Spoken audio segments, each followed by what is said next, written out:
এগিয়ে আসছে গ্রীষ্মকাল, কিন্তু আকাশে শরতের ভেজা তুলোর মতন যে মেঘ, তার কিন্তু ছিটেফোঁটা দেখা যায়।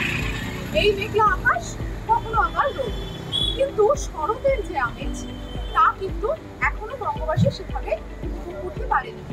আলিপুর আবহাওয়া দপ্তর সূত্রে খবর যে দুর্যোগ কাটার সম্ভাবনা কিন্তু এখনই নেই বাংলায়।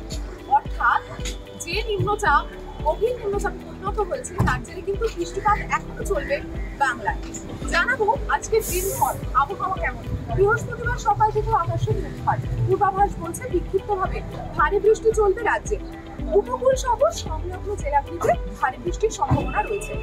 বঙ্গোপসাগরে অতি গভীর নিম্নচাপ ওড়িশার খুবই কাছাকাছি স্থলভাগে প্রবেশ করে শক্তি হারিয়ে গভীর নিম্নচাপে পরিণত হয়েছে। বিকেলের পর তা বিলীন হয়ে যাওয়ার কথা। দক্ষিণবঙ্গে ভারী বৃষ্টির সম্ভাবনা। উত্তর ও দক্ষিণ 24 পরগনা, বীরভূম, নদীয়া এবং মুর্শিদাবাদ জেলাতেও বৃষ্টির সম্ভাবনা রয়েছে। এদিকে উত্তরবঙ্গের জেলাগুলিতেও ভারী বৃষ্টির সম্ভাবনা রয়েছে। কলকাতায় আংশিক মেঘলা থেকে আকাশ, সঙ্গে কুয়ার পশলা বৃষ্টির সম্ভাবনা রয়েছে দিনভর।